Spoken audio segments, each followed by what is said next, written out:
All right, well, thank you very much, everybody, for being here today. I know it's a lovely Friday, and most of you probably would rather be someplace else, but by just looking around at the audience, I see that most of you are students, so you probably do need extra credit. So I better do something so you can go back to Dr. Colas and tell her that, yeah, I heard something. So thank you very much. And also, I see a lot of members of the community. I think some of you have seen at the Savannah Council on World Affairs. So thanks for coming. And I also want to thank the lecture series committee for choosing my paper. I actually presented this paper last year at the International Social Science Association meeting, and that was an interesting topic. I've been fascinated about China since the early 1990s. Unlike most people who have started writing about China in the last 5-10 years or so. And the presentation was already done. And yesterday or the day before, I was looking at reading the BBC, went to the website, and then there's this 10-page survey about China. Okay, is China a friend or an enemy, and what to make of China? So let me let you know what's going on. Okay, the survey was carried out by the firm Global Scan or PIPA, P-I-P-A, and they surveyed 28,000 people in 25 countries. And the question was, how do you see China, the rise of China? Okay, and everybody said that China is becoming more powerful economically, and most people said that that's a bad thing. Okay, and therefore there's been an increase since they conducted a survey back in 2005 today. So the perception of rising China is no longer one that's going to be beneficial to the world, is one that it's a very threatening thing. Okay, the concerns are found across a number of China key trading partners. Okay, so that's another reason for quite interesting to even think about it, that across all countries that were surveyed, an average of 50% express a positive view of China economic power. Okay? When you take a look at those 50% of countries, who do you think they are? And faculties cannot respond, only students. Who do you think are the ones that think of China in a positive way? China, of course, they do think of themselves, but most of the countries were actually, for lack of a better word, and Teresa, please forgive me, are third world nations, or developing world. Thank you, developing nations, as Teresa and I always disagree on that term. Okay, so 50%, okay, express a positive view of them, of rising China, and most of them are countries in the developing world, and I'll talk a little bit about why in a second. 33% had a very negative view of the rise of China. And if you take a look who those countries are, they're basically the industrialized world. There's the U.S., European nations, and so forth. Okay? Within the survey, 2 nations had a very positive view of China rising economic power. And they were Nigeria. 82% of the Nigerians said that's a good thing that China is rising popularity and power. Okay? And again, you have to think about the commodity lottery, which I'll talk about later. Nigeria is a primary exporter of what? Oil. Something that as China begins to prosper economically, it is creating this big appetite for natural resources, and Nigeria is there to provide. The other one was Kenya, 73%. Okay? So when you take a look at the survey, there's a positive view of China within all 5 African countries surveyed, and sort of a negative view when it comes to the developed world and so forth. Okay, and I'll talk about Latin America in a second. But the rise of China, okay, as a major economic power, despite of the fact that people think it's been taking place within the last 5 years or so, it's not true. Okay, it's been going on since the 1950s. Okay. Between the 1950s and 1976, the communist regime launched a massive program of reconstruction and reform, which I always tell my students, think of China trying to accomplish perestroika, restructuring of the economy, without glasnost, which is political openness. The same thing that was Mr. Gorbachev and Yeltsin were trying to do in Russia. They tried to have this economic restructuring of the economy, but trying to prevent political dissent. Well, you know, China is doing exactly that and very successful.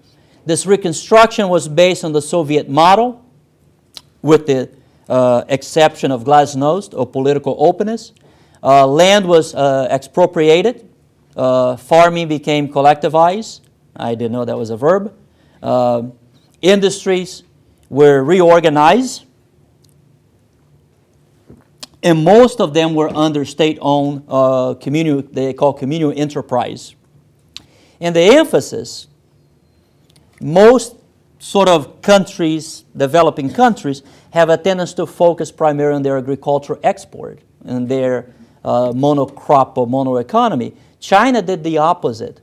The Chinese government from 1950 to 1976 decided to emphasize the heavy industry at the expense of agriculture. And there was a deliberately attempt by the Chinese, I may say, that they, and I'll talk about Deng Xiaoping in a second, when he comes to power in 1976, that was the whole purpose of the pragmatic moderate. And I'll tell you about it in a second. Okay? So the emphasis over here under the old communist regime was to not so much focus on agriculture. We can buy we can buy bananas, we can buy coffee someplace else. And that stuff is cheap. You know, if the Brazilian government wants to sell their bananas expensive, we go to Costa Rica.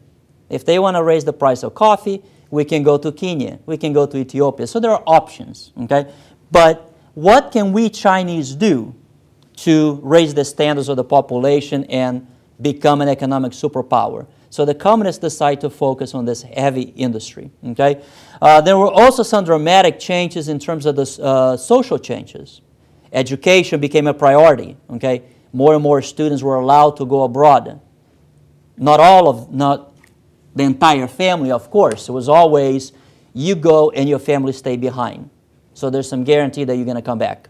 Okay, there were a lot of there was a lot of that. There was, of course, the Chinese were also concerned with the population growth. And that's when they began to implement that one child, one family, one child policy, which is becoming quite a problem nowadays. Okay? So that's the reorganization. In 1979, the pragmatic moderate comes to power under Deng Xiaoping. Okay? And this is where they attempt to do something that it's going on today in China if you look at it. And that was, how can we reconcile our political rule with capitalist economic practices? Because that's what you see happen in China today. You see this marriage of communism with capitalism. And that was one of the goals of Deng Xiaoping. So during that time, there was a joke, and I think they continue to say this joke even today, that people begin to ask, is that even possible? Doesn't that seem contradictory that you try to implement a capitalist economic system, but then you do not follow the liberal prescription of liberal democracy, which is an open society, democracy, and so forth? And the joke was, you can have any cat you want, black or white, as long as catch a mouse. So that's what we're doing over here. We're going to do what we can to move China forward economically. Politically, we can think about later. And the Chinese were always saying, once you give people what they want, and that is economic prosperity, an increase in the standard of living, the political regime that you have becomes irrelevant. That's what they were saying back then. That all we have to do is focus on what? On creating wealth to the people. And that's what they have done very successfully. So China, under the so-called pragmatic moderate, opened up China to foreign science and technology. They permitted more students to study abroad. Okay? They introduced several economic liberalization measures, which was quite interesting, and I'll talk about some of them in a second. They decentralized decision-making. Most of the decisions were made in Beijing, or Peking, now Beijing. And then they decided, you know what, let's give some of the decision making to the provinces and to the regions and so forth. Okay,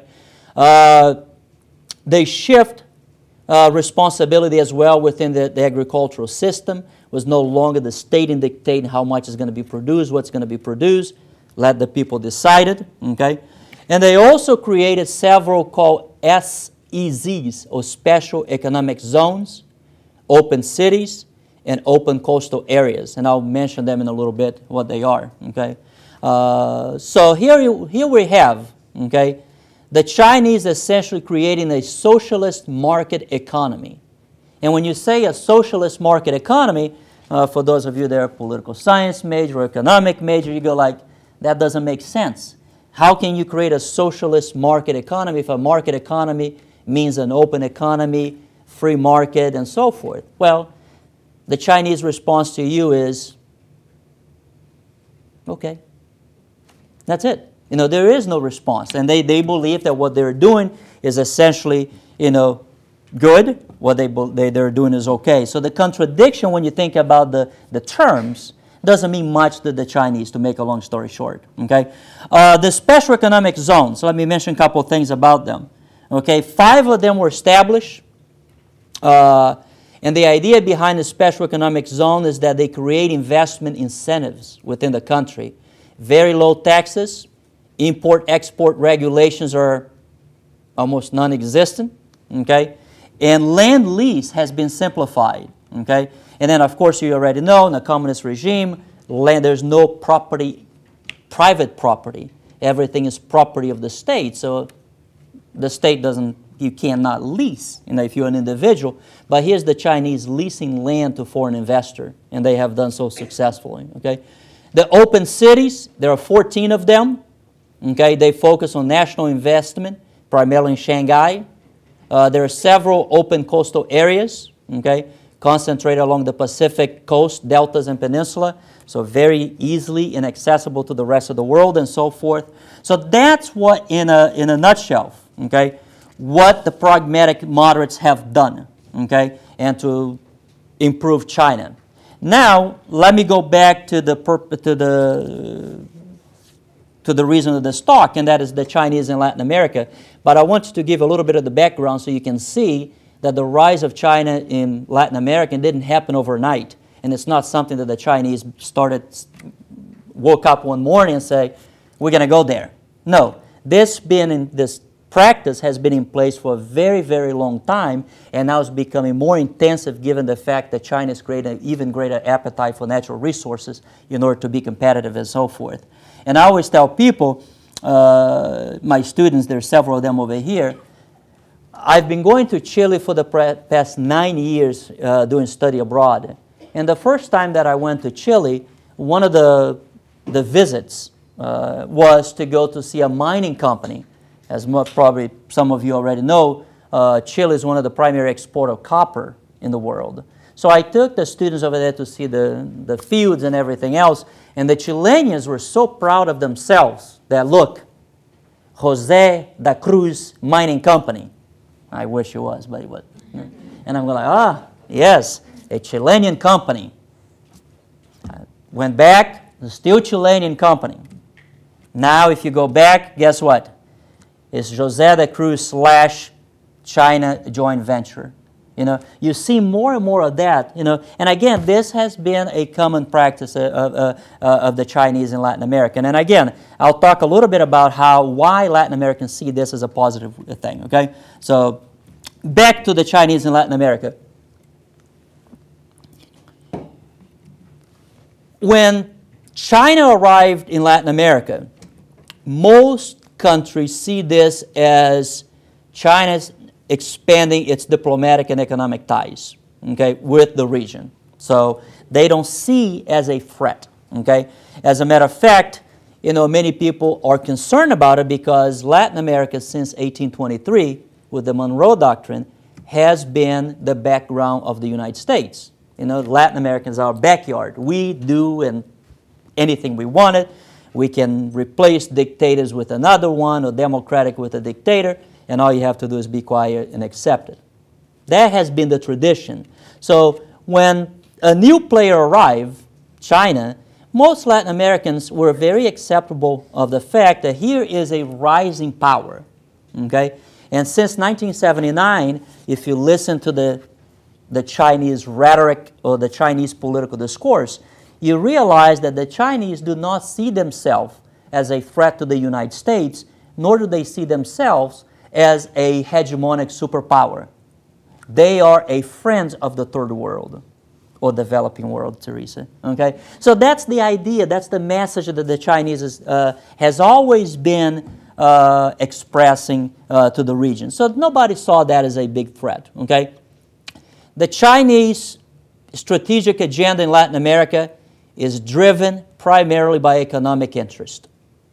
Okay? So there's no, so for those of you that may be concerned that the Chinese is going to go to Latin America and replace the democratic systems that we have had since the 1990s, it's not going to happen. Okay? The Chinese has a very interesting agenda when they deal with other countries, and that is, I don't care what regime you have, I don't care how and what you do within your country, the only thing that I care about is what? Do not deal with Taiwan. That's it. As long as you do not deal with Taiwan, you're my friend. Otherwise, then we may have to talk. Okay? So, very straightforward. Okay? Strategic agenda is driven primarily by economic interest. Okay? You don't have to write this down, but think about this.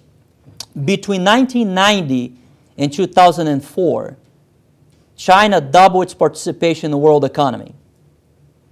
Its GDP as a proportion of the world GDP in purchasing power, so-called PPP, rose from less than 7% to 15% in 2006. Okay? China's export as a percentage of the world export grew from 2% in 1990 to 8% in 2006 and continue to rise. Okay? And needless to say, you already know the reason why. China is becoming the Walmart of the world, with all due respect to the country. Okay? That's what they're doing. So in order to drive that economic powerhouse that they're becoming, natural resources and other resources are going to be vital. And this is why the Chinese are now, when you look at their FDI, foreign direct investment, has gone from 0 to almost 7, 8, 9%. Okay? And you probably think, well, the Cruz, that's not a heck of a huge FDI. And the answer is indeed it's not. Okay? But if you can find out how much they have invested in terms of foreign direct investment, foreign aid, or foreign assistance, let me know, because I don't. Okay? The Chinese is very secretive when it comes to foreign direct investment and financial aid or financial assistance to the rest of the world.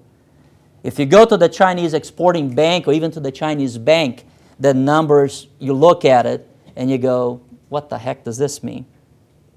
You don't, okay? Because if you want to see what a shenanigan is when it comes to data manipulation, go to their website, okay? Because it's really interesting. And what do they say about that? Okay, they say, well, we give aid to people, and we don't have to announce to the world what we're doing. There you go. Why should we post anything? Well, if you take a look, what are most of those investments going? To countries that have an abundance of natural resources, but that's okay. Okay?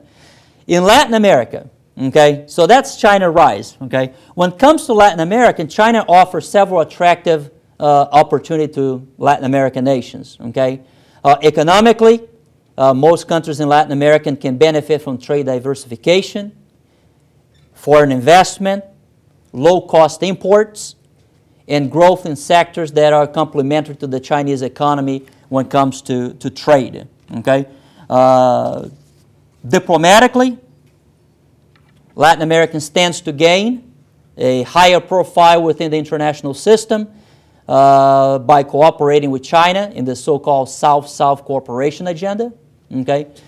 So Latin America, okay, from an economically, politically point of view, are happy that China is rising. because it offers an alternative to dealing with the United States, okay, and so forth. From China's perspective, the post-Cold War international system has 4 characteristics, and they're quite interesting, okay? So let me mention them to you. Number 1, the new international system, this post-Cold War system, will be characterized by peace and development. So peace and development becomes the norm, okay? So we're not going to have any more wars. That's the Chinese view. Remember that, okay? So peace and development. And if you think about it, you know, this is a long tradition that goes back to the so-called democratic peace theory. They have always said that, you know, countries that are democratic are less likely to fight one another. And once a country begins to develop economic ties with one another, the reasons for them to go to war diminish because nobody wants to disrupt trade and commerce and prosperity. Okay? So the Chinese is saying that this is how they see the world, that peace and development will become the norm. Okay?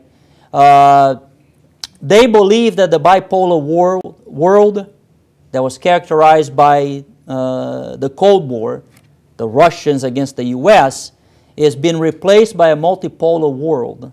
Okay? So a system of multipolarity in which China will be just one of the acting superpowers. China will not be the only superpower. China will be one of the superpowers. So there will be many others. So there you go. So from a Chinese point of view, the U.S. has nothing to fear. No European countries or anybody else, because that's just a reality of the 21st century. Okay? They also believe, and this is quite interesting, okay, in several diplomatic announcements, in several meetings with the Premier of China, he has said that the U.S. will continue to be and will always be the hegemonic superpower. Now, so here's China rising in power, rising in popularity, and saying the U.S. has nothing to fear because we're not replacing you. You are the superpower. I mean, if that's not what anybody wants to hear, I don't know. You know? Okay, you're not an enemy, okay? And I'll talk about that idea in a second, okay? And China, the last 4 central trend in this post-Cold War international system, they believe, okay, that China and the developing world will unite against an unjust world order. Let me repeat this, okay? China and the developing world will unite against an unjust world order. This is something that's been going on, if you remember. In 1979, the so-called G77, okay, 77 nations within the United Nations, called for a new international economic order. And needless to say, the new international economic order hasn't taken place. Okay? So here's China saying, here's our chance to change this unjust world order system. And most countries in Latin America, of course, have jumped in the bandwagon. They're quite happy. Okay? So that's how China sees this new post-Cold War international system. Okay? A majority of the governments in Latin America, as I've mentioned to you, trade relation with China has allowed them to produce much needed trade surplus. Okay? In our dealings with the United States, we're constantly complaining that the United States is an exporter of industrialized product and we are an exporter of agricultural product. And we continue to ask the United States to open up its market for us, and the response is always the same: let's talk. Okay? At the last meeting of the Doha round of negotiation in 2003, most developing countries walk out. And if you read The Economist magazine that week, there was a nice little cactus with a finger like this. Not this one, obviously. You know? But there was an indication of the frustration of the developing world when it comes to trade. So now, here comes this country, China, that's saying, I'll trade with you. There's no strings attached, as long as you don't deal with Taiwan.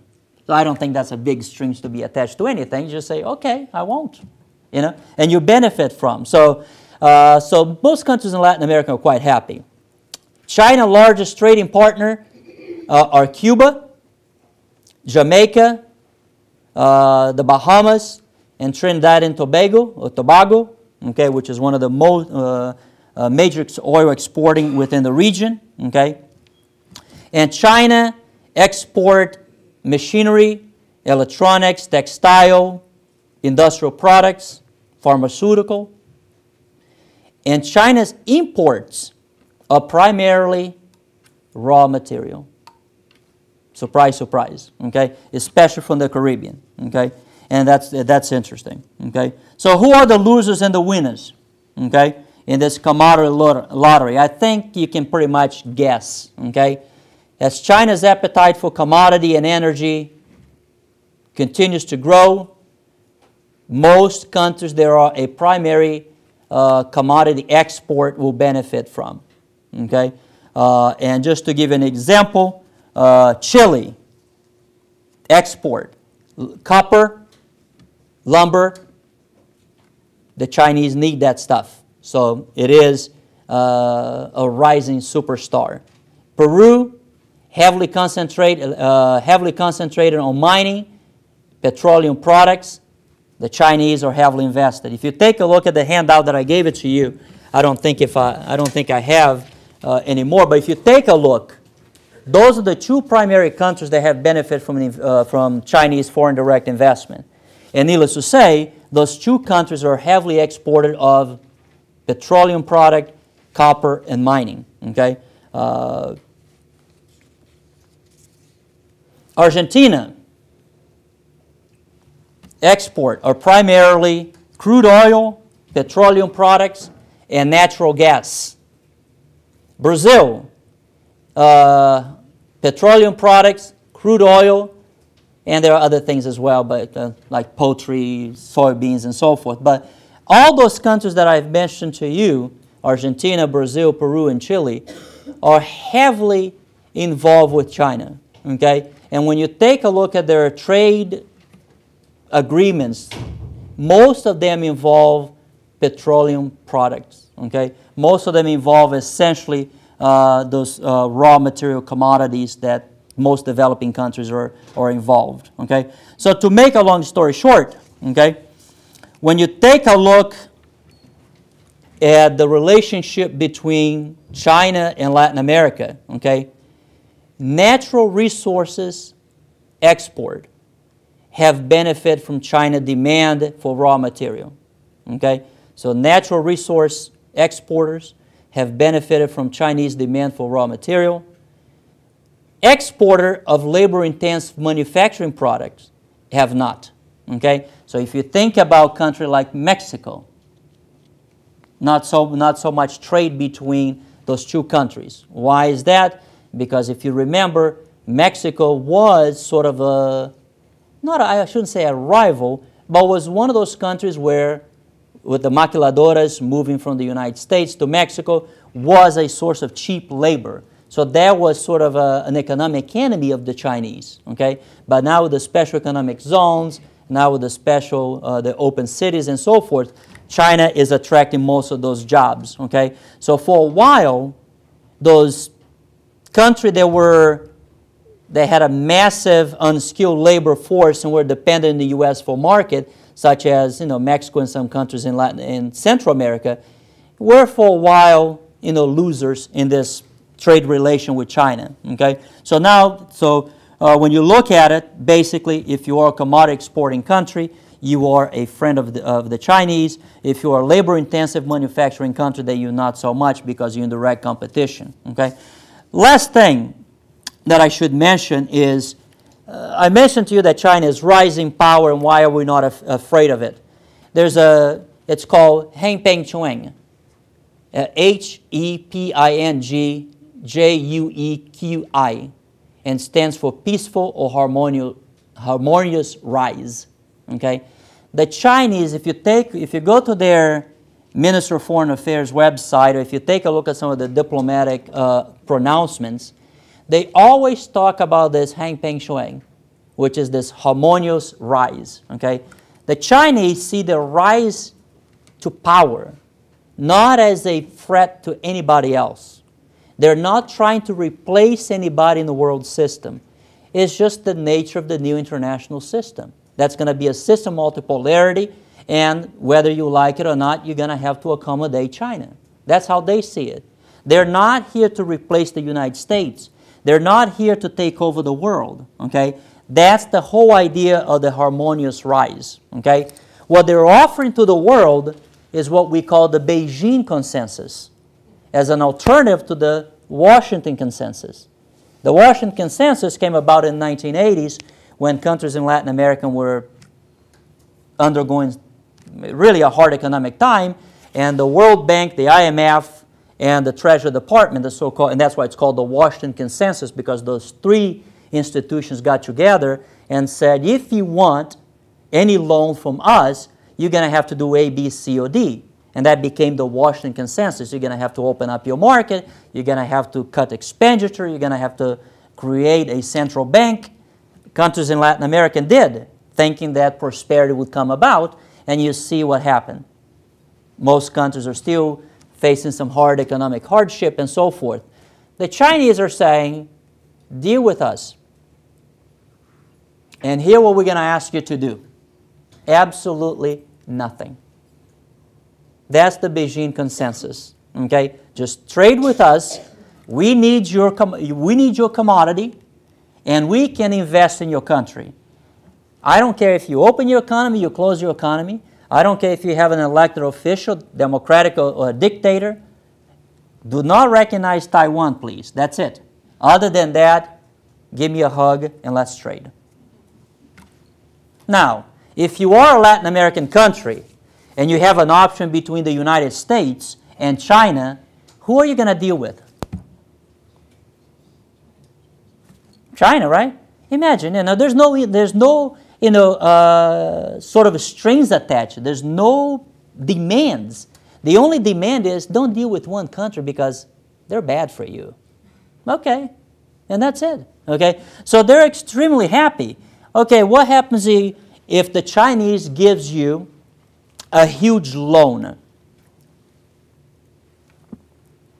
and you can't pay back? The Chinese has in place what's called compensatory trade policies, or compensatory trades. If you cannot pay in hard cold cash, and by the way, don't pay me back in Chinese currency, it has to be dollars. But if you cannot pay, what do you have that I need?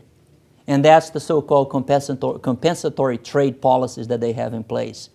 If you think about it, it sounds bad, but it is a win-win situation for most Latin American countries.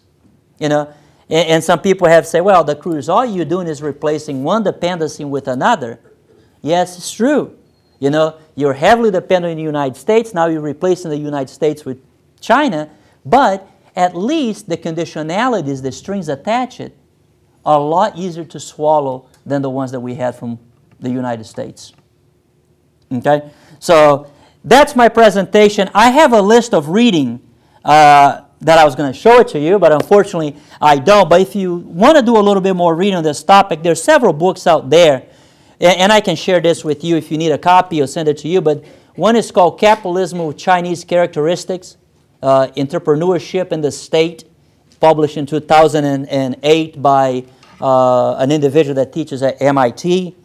There's a great book called China's Expansion to the Western Hemisphere, Implications for Latin America and the United States, published in 2008 as well. There's a great book called China Fantasy, Why Capitalism Will Not Bring Democracy to China. It's about 120 pages, very small little book, but really quite interesting. There's another one called The Dragon's Gift, The Real Story of China and Africa. Great book, and if some of you were at the Savannah Council on World Affairs presentation, was it February, I believe? I think it was February. The author, Deborah Brodigan, was there, did a fantastic job, and it's one of those books that I recommend to my students almost every day, and they're probably getting sick and tired of me doing this.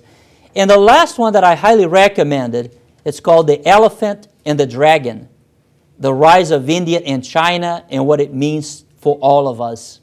So if you get a chance, and if you want to read some of those books, I'll be happy to share the title with you or send it to you. So on that note, I want to thank you for your patience and listen to me.